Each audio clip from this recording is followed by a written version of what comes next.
Hasto ini adalah konsumen sekaligus produsen hoaks. Waduh. Nah, ini pernyataan yang datang dari saya ya. Iya, iya. Mas Hasto, Anda ini konsumen hoaks dan produsen hoaks. Gitu. Artinya dia sedang memancing Pak Jokowi untuk melakukan laporan ini. Nah, bukan Pak Jokowi. Ya, Anies. Bukan Pak Jokowi saja. Ya, oh iya. Terutama polisi. Terutama polisi ya. Jadi dia ini mancing, mungkin tadi ya, anggaplah ya Pak Jokowi untuk melaporkan dia. Ya. Mancing polisi untuk nangkap dia. Iya, Mas Hasto ini mancing di polisi untuk nangkap dia. Justru itu adalah jebakan Batman dari Hasto. Tangannya jangan terlalu kencang. Tangannya jangan terlalu kencang. Oh gitu ya? Enggak, lembut aja. Tolong mejanya diganti. Mejanya diganti. Ya. Justru Mas Hasto itu ya sedang berusaha agar memang betul-betul dia ditangkap. Karena kalau nanti dia ditangkap, dia akan kembangkan ini menjadi isu nasional. Yang lebih besar lagi. Apa lagi itu berarti? Bahwa dia mengalami kriminalisasi. Nanti akan muncul tuh teman-temannya yang ikut mendukung dia. Said Didu. Mungkin nanti Pak Din Samsudin. Mungkin kawan kita Refli Harun. Mungkin muncul nanti siapa tuh? Rocky Gerung lah. Rocky Gerung pasti. Kan? Siapa lagi? Mungkin nanti Ferry Amsari.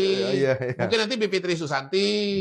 Ya kan? Kawan kita semua mungkin itu. Nanti Amin Rais. Bukan mungkin. Pasti nanti Amin Rais. Gitu, iya. Ini hebatnya seperti ini. Bisa kita tertawa karena memang pengetahuannya banyak. Kita sudah bisa baca skenario ini. Gitu loh. Ini kan sama juga dengan Said Didu.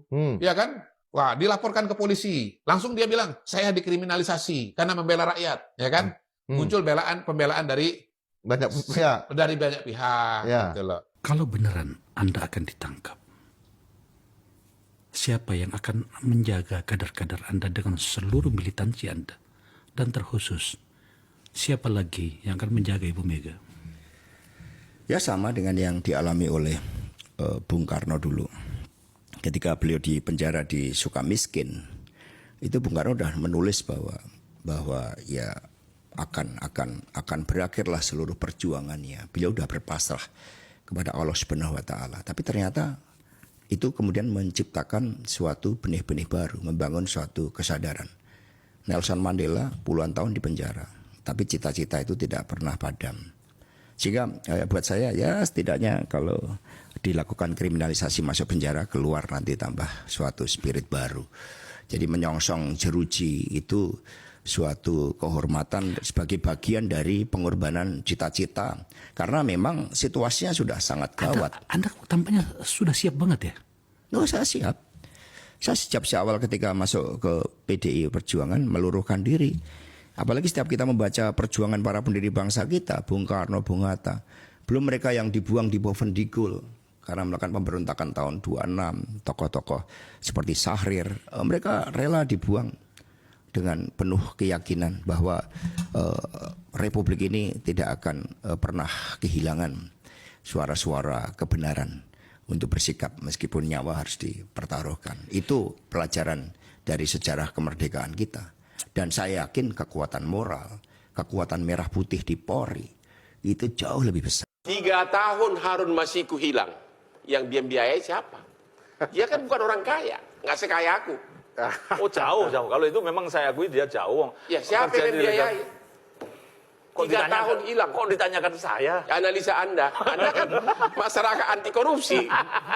Ya. Ini kita jadi makin ketakutan ini loh. Japri aja Bang, Japri. Pak Hendri gimana? Apa? Siapa? 3 tahun menghilang. Ya. Menurut Anda siapa yang membiayai? Yang membiayai? Harun Masiku ini. Ada Bang yang membiayai Bang? Ada. Enggak, saya tanya itu kira-kira menurut Abang ada yang membiayai? Bang, Anda yang ahli analisa, aku kan cuma host. Begini, Jawabannya Bang, apa? Kalau 3 tahun, kalau dia punya pohon duit mungkin ya itu aman-aman aja gitu. Benar, kalau punya pohon duit. Kalau punya pohon duit, tapi kalau tidak punya pohon duit kan dia mau makan dari mana kan? Sementara dia, saya dengar dia coba dulu staf legal biasa, buka kantor pengacara, kurang laku. Jadi diduga memang tidak punya finansial yang kuat. Iya Bang. Gimana tuh Bang hidupnya kira-kira? Kalau nggak ada yang menghidupi tuh kira-kira. Jadi menurut Anda ada yang menghidupi?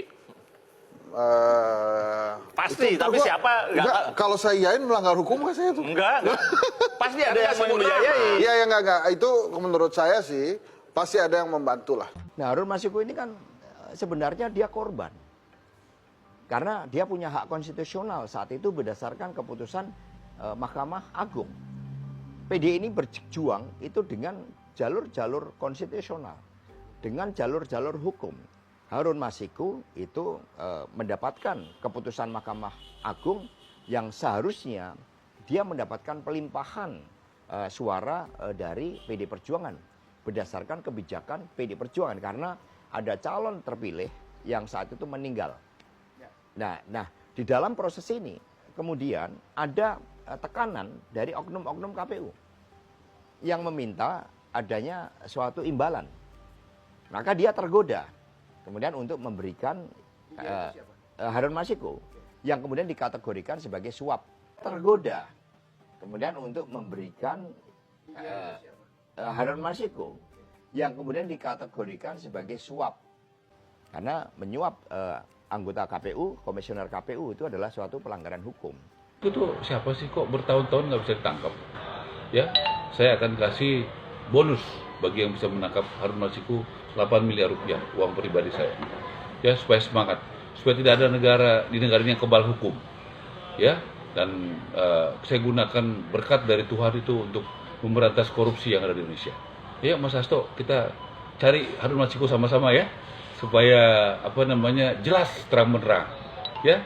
Kenapa sih Harun Masiku bisa menghilang? Siapa yang menghilangkan? Ya, kasus apa yang di belakang dia? Apa yang dia urus sama dia? Kan gitu. Ya, Mas Hasto, politik itu suci, membela yang benar, membantu yang lemah, dan membongkar kasus-kasus besar yang selama ini tertutup. Merdeka! Ya, halo teman-teman, selamat datang lagi di channel ini, channel NES 2045, membahas seputar politik, pendidikan, hingga budaya. Ya, teman-teman, baru saja kita mendengarkan beberapa cuplikan video yang saya gabungkan, tetapi pada dasarnya ini saling jawab-menjawab ya, terkait kasus yang saat ini lagi viral sekali di berbagai platform media sosial, bahwa orang penting, ya elit partai, Sekjen DPP PDI Perjuangan ditersangkakan, jadi tersangka ya atas kasus suap menyuap.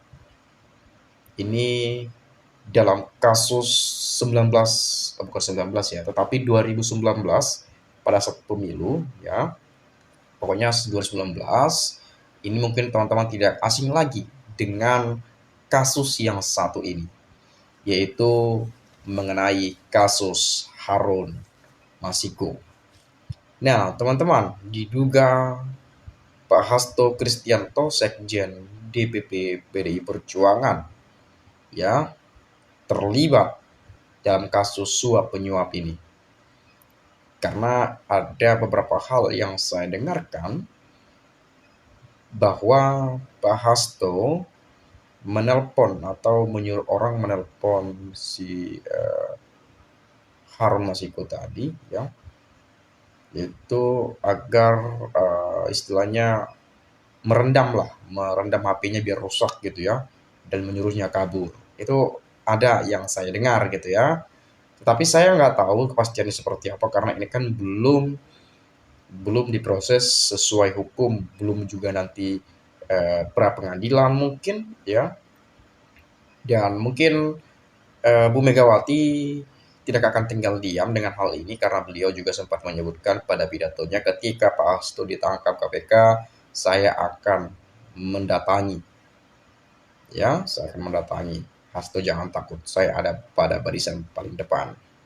Karena Hasto itu pendamping saya untuk memimpin partai ini, kurang lebih seperti itulah ya, sekjennya, warganya, dan sebagainya. Sebagai ketua umum, Bu Megawati pasti melindungi, bukan melindungi ya, kalau melindungi yang benar oke lah, tapi kalau melindungi yang salah ya nggak benar juga gitu ya. Tetapi memang karena Pak Hasto ini diyakinkan tidak bersalah ya, bahwa PDIP meyakini Pak Hasto tidak bersalah, maka Bu Megawati menyebutkan hal itu. Oke. Seperti apa keterangannya? Kita akan coba baca melalui CNBC Indonesia, Hasto Kristianto resmi jadi tersangka KPK. Segini harta kekayaannya. Oh, karena tadi diduga, saya nggak tahu ya buktinya seperti apa segala macamnya, tapi mungkin teman-teman pernah mendengarkan penggalan-penggalan video atau mungkin video-video yang full, dan saya nggak tahu sebetulnya ini beneran apa tidak gitu ya, tetapi memang sekarang sudah jadi tersangka. Dan pertanyaannya adalah kenapa harus Hasto, kenapa tidak yang lain?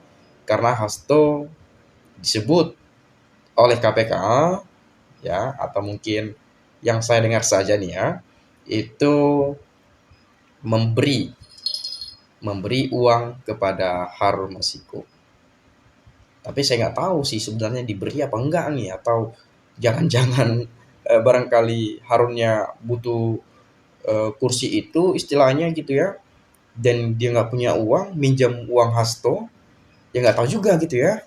Tetapi yang saya tahu ya, kasus ini sebetulnya tidak terlalu besar dibandingkan kasus-kasus besar lainnya yang memang benar-benar merugikan negara, memakan uang rakyat. Ini suap, artinya memang melanggar hukum. Yes, itu memang benar-benar melanggar hukum kalau kasus suap menyuap. Tetapi ini kan tidak terlalu besar banget lah kasusnya gitu ya. Masih banyak kasus yang besar sekali yang merugikan negara. Jadi KPK ngincar Hasto ini buat apa?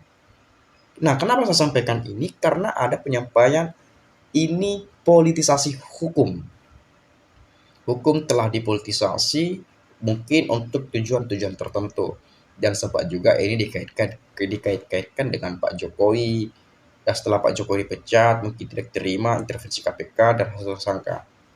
Nah, bisa jadi, tetapi belum tentu. Nah, oke, kita lanjut ya. Jadi kemana-mana.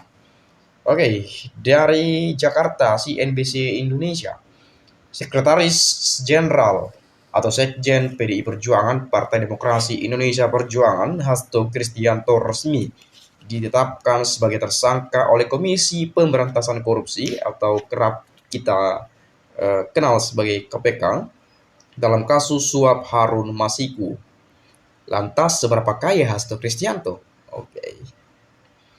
Berdasarkan laporan harta kekayaan penyelenggara negara atau LHKPN, Hasto baru melaporkan harta kekayaannya satu kali, yakni pada 22 Desember 2003. Wah, lama banget ya. Hasto baru melaporkan harta kekayaannya satu kali. Baru sekali dilaporkan ya, yaitu pada 22 Desember 2003 lalu, lama banget ya. Adapun saat itu ia memiliki harta sebesar 1,19 miliar pada tahun 2003. Mungkin sekarang sudah banyak lah ya, nggak mungkin nggak bertambah asetnya, bisnisnya, investasinya, mungkin ya pasti sudah jauh lebih banyak daripada sebelumnya. Oke, saya lanjut. Hasto menjabat sebagai anggota DPR RI periode 2004 sampai 2009 dari fraksi PDI Perjuangan. Ia pada saat itu ditempatkan di Komisi 4 yang menangani bidang perdagangan, perindustrian, investasi, dan koperasi. Ini 2004 sampai 2009, ini lama ya, tapi ternyata Pak Hasto pernah jadi DPR juga ya. Sebagaimana diketahui, Ketua KPK Setio Budianto baru saja membeberkan kronologi penetapan Hasto sebagai tersangka tercantum pada surat penyidikan Sprindik garing 153 dan seterusnya tanggal 23 Desember 2024. Dengan uraian penyidikan dugaan tindak pidana korupsi yang dilakukan oleh tersangka HK atau Hasto Kristianto bersama-sama Harun Masiku dan kawan-kawan berupa pemberian suatu hadiah atau janji kepada Wahyu Setiawan selaku anggota Komisi Pemilihan Umum periode 2017 sampai 2022. Kata Ketua KPK Setia Budianto, saat konferensi pers Selasa 24 Desember 2024. Oke. Sebentar ya, kita coba menelaah lebih dalam. Dengan uraian penyidikan, dugaan tindak pidana. Oke, masih dugaan ya. Masih dugaan, belum terbukti. Oke. Dugaan tindak pidana korupsi yang dilakukan oleh tersangka korupsi. Saya pernah mendengar penyampaian Bung Rocky ya. Definisi korupsi itu dari Bank Dunia gitu ya. Korupsi didefinisikan, poin pentingnya saya nggak terlalu ingat semua kata-katanya, tapi hanya satu poin yang saya ingat, mungkin ini sebagai ringkasan semuanya ya. Korupsi, orang ya, atau manusia, orang yang memanfaatkan kekuasaannya untuk keuntungan pribadi, atau orang yang menyalahgunakan jabatannya untuk keuntungan pribadi. Keuntungan artinya uang. Istilahnya pejabat publik ya, sebagai pejabat publik dia memanfaatkan surplus kekuasaannya untuk meraih keuntungan, untuk mendapatkan keuntungan. Jadi sebetulnya kalau korupsi dikatakan korupsi, ya harusnya sih penerima uang gitu ya. Kalau saya melihat bahwa ini kan tidak merugikan negara misalnya, tidak memakai uang rakyat misalnya, tidak merugikan uang rakyat dari pajak-pajak yang dihasilkan atau apapun itu. Ini kan dari uang pribadi diberikan kepada siapa tadi? Wahyu Setiawan yang pada saat itu selaku anggota Komisi Pemilihan Umum pada 2017 sampai 2022 periode tersebut. Artinya sebagai pejabat publik, yang pejabat publiknya adalah Wahyu Setiawan karena dia memiliki surplus kekuasaan dibandingkan Harun Masiku di Komisi Pemilihan Umum. Benar gak sih teman-teman? Kita nggak membela ya, tetapi ini nalar berpikir saya secara logika saja gitu ya. Kalau saya salah, silakan dikoreksi, saya minta maaf gitu ya. Tetapi dalam logika berpikir saya mungkin seperti itu, tetapi mungkin dari dasar-dasar pasal-pasal atau undang-undang yang berlaku saya nggak terlalu paham gitu ya. Maklum awam terkait politik, tetapi secara logika berpikir ya kurang lebih seperti itu. Oke, kemudian gelar perkara atau ekspos terkait Hasto dilakukan KPK pada Jumat 20 Desember 2024. Setio menjelaskan KPK telah menetapkan 4 tersangka pada 8 Januari 2020, yakni Harun Masiku dan Saiful Bahri selaku pemberi suap, serta Wahyu Setiawan dan Agustiani Tio F selaku penerima suap. Dia menjelaskan peran Hasto berawal saat Hasto menempatkan Harun di Dapil Sumsel 1 saat pemilu legislatif tahun 2019. Harun Masiku hanya mendapatkan suara 5.878, sedangkan calon legislatif atau caleg atas nama Rizky Aprilia mendapatkan 44.402 suara. Artinya beliau duduk pada kursi nomor 2 gitu ya. Karena kemarin ada yang meninggal, kursi nomor 1, tetapi ada yang langsung meninggal gitu ya, sebelum pelantikan, mungkin kurang lebih seperti itulah. Jadi mungkin Harun Masiku ini pengen nih ke situ, diajukanlah ke MA ya untuk agar itu diberikan hak kepada partai ya, kurang lebih seperti itulah ya. Saya kurang paham, tapi sedikit-sedikit gitu ya. Tapi kan coba saya uraikan semuanya saja ya. Saat itu seharusnya yang memperoleh suara dari Najarudin Kemas yang almarhum, tadi yang saya sebutkan, adalah saudari Rizky Aprilia. Namun menurut Setio, ada upaya dari Hasto Kristianto untuk memenangkan Harun Masiku melalui beberapa upaya. Saudara HK mengajukan judicial review kepada Mahkamah Agung tanggal 24 Juni 2019, menandatangani surat nomor seterusnya tanggal 5 Agustus 2019 perihal permohonan pelaksanaan putusan di judicial review. kata Setio sebagai ketua KPK saat ini gitu ya.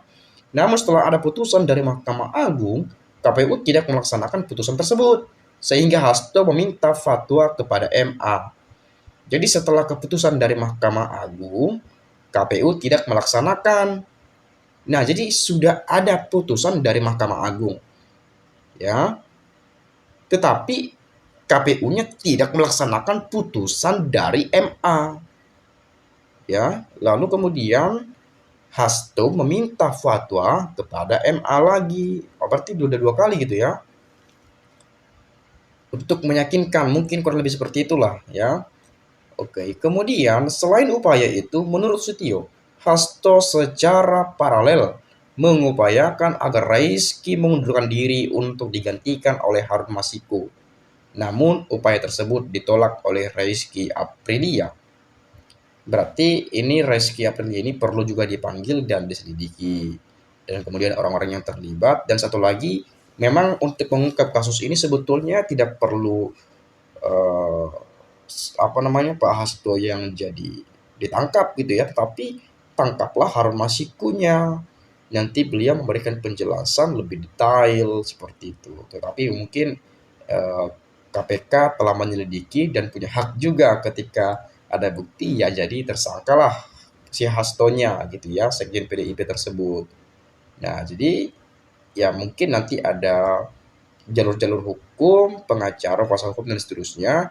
Nanti itu akan terbukti di pengadilan. Kalau benar salah ya no problem. Kita harus tegakkan hukum juga gitu ya. Tetapi jangan kita salah menilai teman-teman. Kadang-kadang yang menganggap buruk orang buruk, mungkin dirinya lebih buruk. Bisa saja seperti itu. Ada itu ucapan yang saya pernah dengar dari siapa ya, saya lupa. Ada seperti itu. Tetapi saya tidak mengatakan buruk siapapun yang ada di sini gitu ya. Bukan Pak Hasto, bukan PDIP-nya, bukan KPK dan lain sebagainya. Tetapi ada seperti itu juga terjadi. Nah, kemudian Hasto juga disebut pernah memerintahkan Saiful Bahri untuk menemui Rizky Aprilia di Singapura dan minta mundur. Itu pun ditolak oleh Rizky. Jadi Pak Hasto pernah menyuruh Saiful Bahri untuk menemui si Rizky tadi. Untuk agar mundur lah gitu, biar Harun Masiku di posisi itu. Nah, kemudian bahkan surat undangan pelantikan sebagai anggota DPR RI atas nama Rizky Aprilia ditahan oleh saudara HK. Dan meminta saudara Rizky mundur setelah pelantikan. Oke, kalau benar sih seperti itu gak apa-apa gitu ya. Kita harus fair juga ya. Kalau memang salah, ya salah. Mungkin seperti itu teman-teman. Saya minta maaf ya kalau ada penyampaian yang salah. Sekali lagi saya ucapkan salam inspirasi, salam NKRI, harga mati.